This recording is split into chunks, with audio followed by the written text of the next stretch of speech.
बिस्मिल्लाहिर्रहमानिर्रहीम। हमारे मुल्क में तालीमी बजट का जो दफ़ा ऐलान होता है 2 या 2.5 या 3% ये बजट होता है। अगर अल्लाह ताला ने है मौक़ियत हमें इसमें इजाफ़ा की कोशिश करेंगे। और तालीमी बजट में इजाफे की ज़रूरत इसलिए है कि बहुत सारे बूथ स्कूल हैं, बहुत सारे स्कूलों की चारदीवारी नहीं है, बहुत सारे स्कूलों के अंदर बिजली नहीं है, बहुत सारे स्कूलों के अंदर पानी का इंतज़ाम नहीं है, और बहुत सारे स्कूल ऐसे हैं कि जहाँ पर बैतुल-खला वगैरह नहीं है। और इसके साथ साथ स्कूल जो हैं वो लोगों के उस मिजाज के उसके तादाद की मकदार भी नहीं है, तो उसके अंदर बहुत ज़्यादा कमी है। तो ख़ास कर लड़कियों के स्कूल के अंदर जब हम बजट में इजाफा कर लेंगे तो सूबा और विभाग मिलकर, बल्कि मेरी तो ये भी कोशिश हुई कि मैं नेशनल या इंटरनेशनल किस्म के NGO से भी अपनी ये बात बताऊं। तो मेरी ख्वाहिश और कोशिश हुई कि मैं तालीमी मायार को ज़रा और ज़्यादा बुलंद करूँ।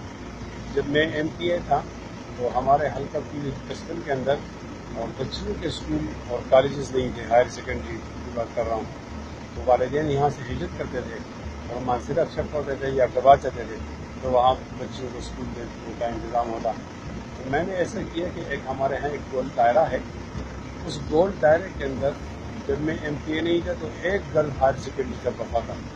तो उसके जब मैं MPA शिफ्ट के बाद जब मेरे वक्त ख़त्म हुआ तो अल्हम्दुलिल्लाह हमने ये कोशिश की कि हमने 6 मुख्तलिफ जगहों पर जहाँ पर लोगों की ये रसद मौजूद है वहाँ हमने बच्चों के लिए 12वीं तक का इंतज़ाम किया।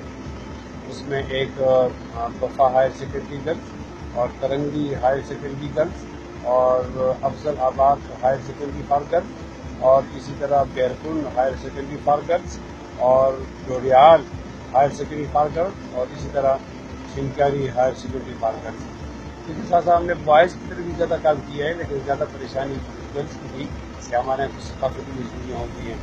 यहाँ के वालिदैन पढ़ाते नहीं बच्चों को, और पढ़ाते तो हैं तो फिर जैसे ये वो प्राइमरी पढ़ती हैं तो 20% फिर आगे मिडिल जाती हैं और बच्चियाँ 80% घर में रह जाती हैं, और जब वो आगे जाती है हाई में तो वहाँ भी 20% जाती है। इस तरह फिर यहाँ उनके लिए ये इंतज़ाम भी ना हो तो फिर बहुत मुश्किल होती है। हमने अपने दौर में इसका भी ख्याल किया था कि कोई सीट खाली न रहे, उसके लिए कोई इमरजेंसी इंतज़ाम हो जाए, आर्जी हो जाए, कि तनख्वाह पर लोगों को नकद पैसों पर रखा जाए, इसका भी ख्याल किया था। क्योंकि मुझे तजर्बा है, मैं इसका भी बहुत ज़्यादा ख्याल करूँगा। तो तालीम मेरी पहली तरजीह है, और तालीम मेरी दूसरी तरजीह है, और तालीम ही मेरी आखिरी तरजीह है। मुझे उम्मीद है इंशाअल्लाह इसके अंदर हमें अल्लाह ताला ये अच्छा कारनामा करने का मौका नसीब